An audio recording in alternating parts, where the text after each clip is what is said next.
रावत भाटा एक जगह है जिसका नाम या तो 1960 के दशक में भारत में गूंजा था, जब वहां पे न्यूक्लियर प्लांट बनाया गया था, एक बड़ी फैसिलिटी न्यूक्लियर की तैयार की गई थी, कि तो अब गूंज रहा है क्योंकि रैंक वन जो है अनुज अग्निहोत्री, रावत भाटा चित्तौड़गढ़ जिले का वो इलाका, वहां से वो चुनकर आए यूपीएससी के। अनुज हमारे सामने हैं, बिना किसी भूमिका के। अब तो आप किसी परिचय के मोहताज नहीं है। बहुत बहुत शुभकामनाएं मेरे भाई। बहुत बहुत धन्यवाद सर। कैसे किया, मतलब अभी कैसे किया उस पर छोड़ दो, ये बताओ रिएक्शन क्या मिल रहा है। सर रिएक्शन तो मतलब बहुत ज्यादा टाइम लग रहा है प्रोसेस करने में। अभी तो एकदम से बहुत ज्यादा उथल पुथल भी हो रहा है दिमाग में। बट अच्छा लग रहा है सर, काफी एक रिलैक्सिंग फीलिंग है, तो अच्छा लग रहा है सर। बट ये बताओ, जैसे जब रिजल्ट आ रहा था आपका, ये कौन सा अटेम्प्ट था? सर थर्ड अटेम्प्ट था ये वाला। थर्ड अटेम्प्ट था। और पिछले दो अटेम्प्ट में क्या रिजल्ट रहे थे? सर फर्स्ट अटेम्प्ट में मुझे डेनिक्स अलोकेट हुआ था, डेनिक्स सर्विस। और सेकंड अटेम्प्ट में मैंने इंटरव्यू दिया था, लेकिन रिजल्ट नहीं आया था उसमें। तो मतलब मन चाहा रिजल्ट नहीं आया था, या एक आध बार फेलियर हुआ? मैं जो बच्चे जी सर। तैयारी करते हैं, अब जैसे आपका सिलेक्शन हो गया और आप रैंक वन हो, मुझे याद है कि एक रैंक वन अभी होल्डर हैं राजस्थान में, जोधपुर के कलेक्टर हैं, और एक रैंक वन जो जी है सर। जोधपुर के पास से ही निकले हुए हैं। अनुज, रैंक वन होना क्या क्या फीलिंग देता है? सर मतलब फ्रैंकली स्पीकिंग तो मतलब बिल्कुल एंटिसिपेट भी नहीं कर रहे थे। इमेजिन भी नहीं किया था कि रैंक वन ऐसा कुछ मिल जाएगा। ये होप कर रहे थे कि भगवान बस आईएएस में करवा दे, तो टॉप 75 में आ जाएं तो उसके लिए बहुत खुश होते। बट ये तो मतलब प्योर लक है कि मैं कहूंगा कि रैंक वन आना। और इसीलिए टाइम लग रहा है थोड़ा सा प्रोसेस होने में सर। बट ये बताओ सब्जेक्ट क्या थे आपके, मतलब बहुत सारे लोग बहुत कुछ जानना चाहते हैं आपके बारे में। जी सर। सर मेरा ऑप्शनल मेडिकल साइंसेस था, क्योंकि मैंने ग्रेजुएशन एमबीबीएस किया है सर। और बाकी जो है तैयारी कहाँ से की? सर मैंने तैयारी जब मैं इंटर्नशिप कर रहा था तभी मैंने ऑनलाइन कोर्स लिया था, ऑनलाइन कोचिंग कोर्स। तो इंटर्नशिप के टाइम पे वो करा था। उसके बाद सर मैंने तैयारी घर से रह के ही करी है, तो लार्जली सेल्फ स्टडी थी। अच्छा। तो प्री और मेंस की जो स्टेज थी उसमें सेल्फ स्टडी मेनली था। और इंटरव्यू में मैंने मॉक्स इंटरव्यू कुछ दिल्ली में दिए थे सर। और ऑनलाइन कहाँ से पढ़ा आपने? सर ऑनलाइन अन अकेडमी का था इंटर्नशिप के टाइम पे। अच्छा, ये तो बढ़िया है। और टीचर कौन होते हैं आपके जो पढ़ाने वाले? वो तो आज एकदम खुशी के मारे एकदम फूल रहे होंगे कि यार हमारा लड़का जो है रैंक वन। जी सर, सभी के फोन आ रहे हैं, सभी लोग काफी खुश हैं। जितना ही मैं खुश हूँ उतना ही वो भी लोग खुश हैं। एक वहाँ के और काफी अच्छा लग रहा है। एक चर्चित टीचर हैं घनश्याम सर, वो सुदर्शन सर, सुदर्शन। उन्होंने सुदर्शन सर, बिल्कुल। उन्होंने आपको पढ़ाया? जी सर बिल्कुल, उनसे ज्योग्राफी मैंने पढ़ी है, सुदर्शन सर से। अच्छा। और क्या उनसे बात हुई? सर अभी तक तो नहीं हो पाई, क्योंकि बहुत ज्यादा एकदम भीड़ में एकदम से समझ नहीं आ रहा किससे बात हो रही है किससे नहीं हो रही। बट और एक मैं श्योरली चाहूंगा कि सुदर्शन सर से मैं बात करूं। और एक जो चर्चित टीचर हैं जो क्या कहते हैं, मृणाल सर, उनसे भी, मृणाल सर से भी पढ़ाई हुई आपकी? जी सर बिल्कुल, मैंने इकोनॉमिक्स उनसे पढ़ी है सर। मैं आपके किसी टीचर को जोड़ दूं क्या, कि आपके ऑनलाइन की भाई वो आपको बधाई दें आकर के? मैं बिल्कुल तैयार हूँ सर, आप मैं जोड़ ट्राई दीजिए। करता हूँ, जरा देखना अगर किसी टीचर को हम जोड़ सकते हैं। ये लीजिए, आपके टीचर सामने हाजिर हैं, सुदर्शन सर। सर क्या बात है अनुज भाई, बधाई हो। Thank you so much sir. Thank you यार so all much India sir. Rank one. बिल्कुल सर। मतलब मेरे रोंगटे खड़े हो रहे थे, मुझे पता लगा तो यार मतलब मेरे लिए सफलता है यार, ये पिछले 8 साल की सच बता रहा हूँ मैं। थैंक सच यू बता ये रहा थैंक हूँ। आपका यू सर। पहला कोई बच्चा है जो रैंक वन आया है? रैंक टू तक आए हैं, लास्ट ईयर तक टू आए हैं, और रैंक वन ये पहली बार, मतलब जब मुझे पता लगा, सर वाह भाई, मतलब मजा आ गया यार। थैंक मतलब यू सो एक मच। आप फिगर आउट कर पा रहे हो कि आपका पढ़ाया बच्चा रैंक वन है, आपके सामने बैठा है? यार मतलब एक ये बैठे हैं और एक वो प्रभु बैठे हैं मेरे सामने। मैं आज सुबह से यही कह रहा था कि कुछ कराओ, मतलब बहुत 7-8 साल हो गए हैं। अनुज भाई कुछ अनुभव हो तो प्लीज बताओ यार, अपनी क्लास के अगर बता पाओ। सर मतलब सबसे अच्छा तो आपकी क्लास में करने को ये लगता था सर, क्योंकि बहुत एक फन एक एनवायरनमेंट रहता था। यूजुअली ऑफलाइन क्लास मैंने ऑनलाइन करा है, ऑफलाइन क्लासेस में एक फन का स्कोप रहता है। बट ऑनलाइन क्लासेस में ज्यादातर मिसिंग रहता है। टीचर्स ज्यादातर कंटेंट डिलीवर करते हैं, बच्चे वन साइडेड कम्युनिकेशन ऐसा रखते हैं। लेकिन आपकी क्लास में सर ज्यादातर एक कॉमिकल टोन रहती थी सर आपकी, तो एक थोड़ा फन इन्वॉल्व हमेशा रहता था। तो काफी इंटरेस्टिंग बनाता था सर मतलब ज्योग्राफी। अन अकेडमी में पोलिंग व्यवस्था काम आ गई अपने को एट द एंड। बिल्कुल बिल्कुल सर। और सर सिर्फ वही नहीं, इसके अलावा जो आप रील्स वगैरह भी डालते थे यूट्यूब में, वो भी मतलब हाँ, काफी फन वे में ऐसे लर्निंग के लिए काफी हेल्पफुल रहते थे सर। क्या बात है, क्या बात है। लेकिन अनुज आप भाई मतलब बहुत आप बहुत लोग, शुभकामनाएं। मैं तो ये कहता हूं कि अनुज ने वो काम किया है। राजस्थान के बहुत सारे लोग आज गौरवान्वित हैं, क्योंकि अक्सर जो हमने देखा यूपीएससी का जो भी टॉपर आता था यूपी बिहार या केरला से या फिर साउथ के किसी स्टेट से, ये मुझे बहुत सालों बाद याद आ रहा है कि राजस्थान से कोई टॉप किया है। तो आपके ऊपर तो राजस्थान का अतिरिक्त प्रेम बरस रहा होगा इस समय। बिल्कुल सर, सभी का प्रेम मिल रहा है सर। और मैं काफी अपने आप को ऑनर्ड फील कर रहा हूँ सर कि मैं यहाँ से आता हूँ और मैंने सफलता प्राप्त करी थी। घर पे क्या माहौल है? सर घर पे सभी लोग बहुत खुश हैं। कुछ लोग ऊपर हैं, कुछ लोग नीचे भी इंजॉय कर रहे हैं, थोड़ा थोड़ा सब लोग कुछ ना कुछ कर रहे हैं, बट सभी लोग बहुत खुश हैं सर। बट इतना अच्छा लग रहा है देख करके, आपसे बात करके। आपके टीचर भी आ गए, उनके तो चेहरे की स्माइल ही नहीं जा रही कि उनको लग रहा है यार कि मेरा बच्चा जो है। नहीं सर, बिल्कुल बहुत अच्छा लग रहा है सर कि मतलब हमारे थ्रू हम अगर टीचर्स को प्राउड महसूस करवा सकते हैं तो बहुत एक ऑनर्ड फीलिंग होती है सर। तो आप मतलब मैं अब आपको बताऊं, ये सॉरी थोड़ा इंटरप्ट कर रहा हूं मैं, आप प्लीज मतलब प्लीज प्लीज बताइए ठीक है कैसे थे माहौल है। पढ़ने में? सबसे बड़ा अचीवमेंट मेरे लिए ये है ना कि लर्नर अगर बोल दे कि सर मतलब मैं पढ़ा हूँ, वो बहुत कठिन हो जाता है कई बार ये चीज। बट आप लोग ऑनलाइन पढ़ाते थे, आपको पता था अनुज के बारे में पहले से? आप जानते थे कि ये पढ़ रहे हैं हमसे? नहीं, इतनी भीड़ में नहीं समझ आता कई बार, तो मतलब ये तो इसलिए तो मैं कह रहा हूँ, तो बहुत बड़ा सरप्राइज हो गया मेरी। तो ये भी एक गुरु के लिए बहुत बड़ी बात है कि जो बच्चा सक्सेस हुआ वो नाम ले रहा है। अनुज एक बात बताओ कि अब आप क्या, कहाँ पे ज्वाइन करोगे? राजस्थान कैडर ही चुनोगे मोस्ट प्रोबेबली? सर हाँ, नेचुरल सी बात है, होम कैडर राजस्थान को ही प्रेफर करा जाएगा। बट सर जहाँ भी मौका मिले वहाँ पे हम ट्राई करेंगे सर, जहाँ भी सर्व करने को मौका एक मिले। बहुत क्लीशे सा सवाल मैं आपसे पूछ लेता हूँ, कितने घंटे पढ़ते थे? सर ऐसा कोई फिक्स्ड आवर्स नहीं थे, क्योंकि चेंज होता रहता है सर। कभी एग्जाम पास आ रहा है, जैसे मेंस पास आता था तो नंबर ऑफ आवर्स बढ़ जाते थे। कभी कभार 13 आवर्स हो रहे हैं, कभी 14 आवर्स हो रहे हैं। बट कभी कभार जैसे लल पीरियड भी चलता है बीच में, तो उसमें कम आवर्स कम पड़ते थे। बट एक चीज जरूर ट्राई करते थे कि कंसिस्टेंसी मेंटेन रहे, करंट अफेयर से अपडेटेड रहे। तो उसमें हम काफी ज्यादा कुछ ना कुछ ऐसा करने की औसत कोशिश। जैसे जो बच्चे देख रहे होंगे आज, आप में बहुत सारे लोग इंस्पिरेशन देख रहे हैं, उनको आप क्या सजेशन दोगे कि कितना देर पढ़ना चाहिए? सर मैं मतलब कितनी देर से ज्यादा, मतलब ऑल्दो कितनी देर पे भी हमें वर्क करना चाहिए, क्योंकि डिसिप्लिन और क्वांटिटी ऑफ आवर्स, क्योंकि हार्ड वर्क का भी एक इंपॉर्टेंट रोल है।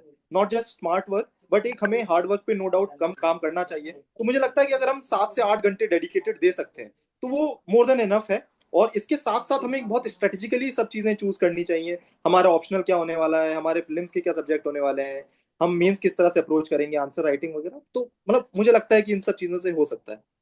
और अनुज ये भाई आखिरी क्वेश्चन। आप कुछ पूछना चाहते हैं सर?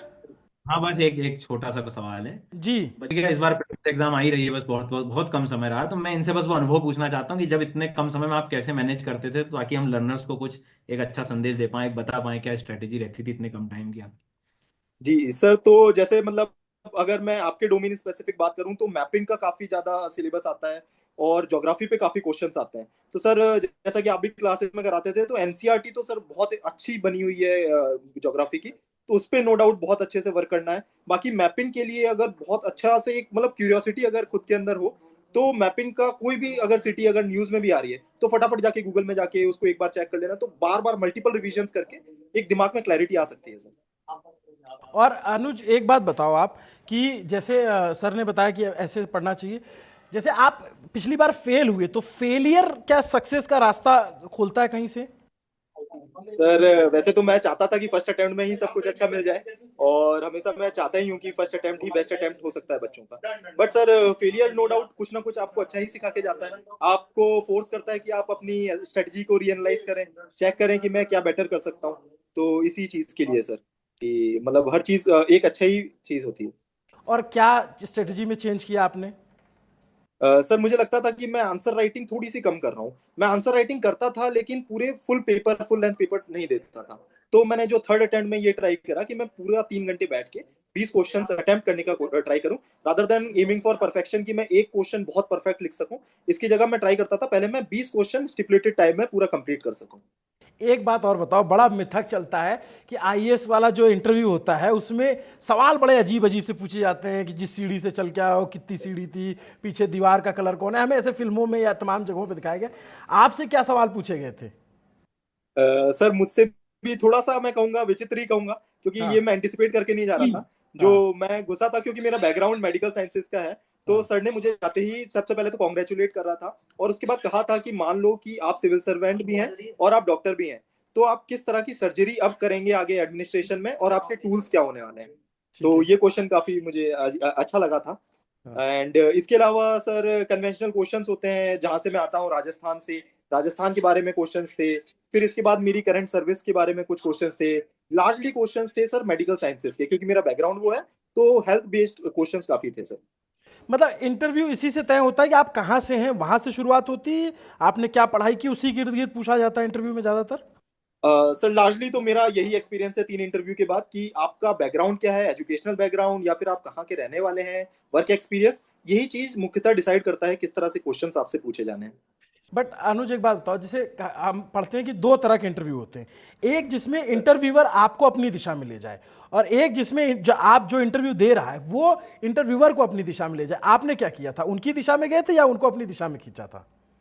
सर बिल्कुल, एक कोशिश तो रहती है कि जो आपका स्ट्रॉन्ग फुटिंग है वहीं पे इंटरव्यू ज्यादातर चले, तो काफी अच्छा रहता है। तो कहीं ना कहीं आप कुछ ऐसे कीवर्ड्स ऐसे छोड़ते हैं अपने आंसर्स में, जिसको पिक करके इंटरव्यूअर आपसे वही क्वेश्चन पूछना चाहे जिसमें आप अपने आप को स्ट्रेंथ महसूस करते हैं। ये बहुत बड़ा मैंने पॉइंट ट्राई है करा। ना, ये बहुत बड़ा हैक है जो आमतौर पे लोगों को पता नहीं चल पाता है, या फिर निकाल के नहीं ला पाते हैं कि हाँ ये कैसे, क्योंकि अक्सर हम इंटरव्यूअर के सवालों में फंस जाते हैं और फिर इधर उधर जवाब देने लग जाते हैं। लेकिन ये आपने एक अच्छा मैसेज दिया कि जिसमें आपकी ताकत है, जिसमें आप स्ट्रांग हो, आप इंटरव्यूअर को उस दिशा में खींचो।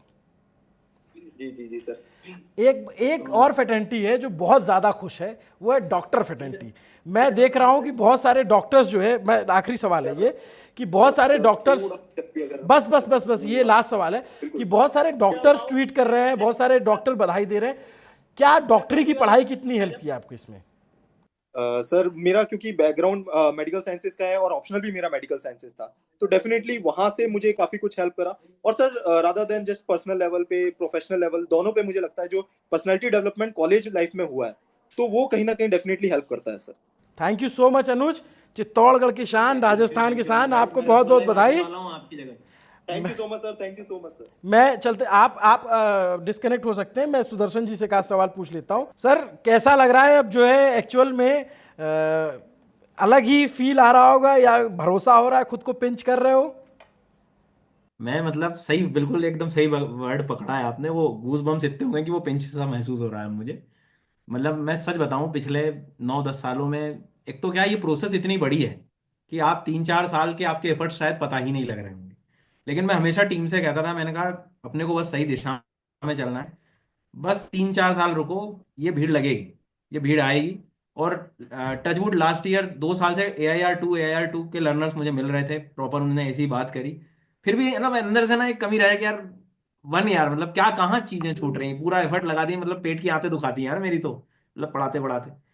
सर देखो, आप मेरे को बहुत चिल टाइप के बंदे लग रहे हो, आप जिस तरीके से बात करो बहुत चिल टाइप के बंदे लग रहे हो। मैं चाहूँगा कि आप प्लीज़ हमारे न्यूज़ रूम आए, और मैं ये भी चाहूँगा, मैं लोगों से कहूँगा कि कमेंट करें कि सुदर्शन सर हमारे न्यूज़ रूम आए और एक्सपीरियंस शेयर करें कि रैंक 1 लड़का वो कैसे तैयार करते हैं, क्या पढ़ाते हैं बच्चों को। प्लीज़ रिक्वेस्ट है कि आप आइए। और अभी तो आप सेलिब्रेशन कीजिए, बहुत सारा सेलिब्रेशन आपके हिस्से है, आपको बहुत सारी बधाई, बहुत सारा शुभकामनाएं आपको, आपकी पूरी अनअकैडमी की टीम को। लेकिन मैं रिक्वेस्ट करूंगा कि जब भी आप इससे फ्री हो जाएं तो एक बार हमारे न्यूज़ रूम आइए, हम बैठ के आमने सामने एक बढ़िया इंटरव्यू पॉडकास्ट टाइप से करेंगे और उससे जानेंगे कि भाई ये पूरा प्रोसेस क्या है। जी जी बिल्कुल पक्का, आप थैंक यू। जैसा कहेंगे वैसा हो जाएगा। Done done, thank you so much. तो ये दोस्तों आपने सुना, बहुत, जब सोचिए कि कोई लड़का यूपीएससी में रैंक 1 होल्डर है और उसको पूरी दुनिया से बधाई मिल रही है, उसके पूरे घर पे लोग भीड़ इकट्ठा हुए हैं, वैसे में हमने बहुत रिक्वेस्ट की, बहुत प्रयास करके अनुज अग्निहोत्री को साथ में लाए, और हमने ये सुनिश्चित किया कि अगर उनके टीचर भी साथ में आ जाएं तो आ जाएं। तो हमने एक साथ दोनों लोगों को लाके एक सफल प्रयोजन यहाँ पे आपके सामने दिखा दिया। उम्मीद करता हूँ कि आपको ये इंटरव्यू छोटा था, लेकिन अनुज ने जो बातें कही या सर ने जो बातें कही उसमें बहुत कुछ सीखने वाली बात है, बहुत कुछ समझने वाली बात है। और कई बार हम बहुत कुछ पढ़ के या बहुत कुछ देख के नहीं सीख पाते, लेकिन अनुभव से, अगले व्यक्ति के अनुभव से हम सीख सकते हैं। तो ये पूरी बातचीत कैसी लगी कमेंट करके जरूर बताइए, और अगर आपने इंटरव्यू देख लिया है तो अनुज अग्निहोत्री को बधाई देना बिल्कुल मत भूलिएगा, क्योंकि रैंक 1 लाना ऐसे एग्जाम में जिसमें 99.99% फेलियर है, जिसमें लाखों बच्चे देते हैं और 1000 बच्चों का सिलेक्शन होता है, उन 1000 में भी रैंक बनाना, ये अपने आप में बहुत बड़ी बात है। तो अनुज के पिता को आज वाकई उन पर गर्व होगा, अनुज के पूरे परिवार को उन पर गर्व होगा। बहुत ढेर सारी शुभकामनाएं अनुज आपको, और हम ये चाहेंगे कि आप जब सर्विस में आएँ तो जो पढ़ाई की है वो समाज के भले के लिए लगाएं, वो आम लोगों के लिए, जो गरीब तबका है, जो हाशिए पर है, उसकी मदद के लिए लगाएं। Thank you so much guys. आपको ये इंटरव्यू कैसा लगा कमेंट करके जरूर बताइए। नमस्ते, अभिनव पांडे नाम है मेरा, कैमरे के पीछे मेरे साथी तौफीक हैं। देखते रहे न्यूज़ पिंच। आपको ये इंटरव्यू पसंद आया तो न्यूज़ पिंच को सब्सक्राइब कीजिए, लाइक कीजिए, आगे बढ़ाइए। Thank you.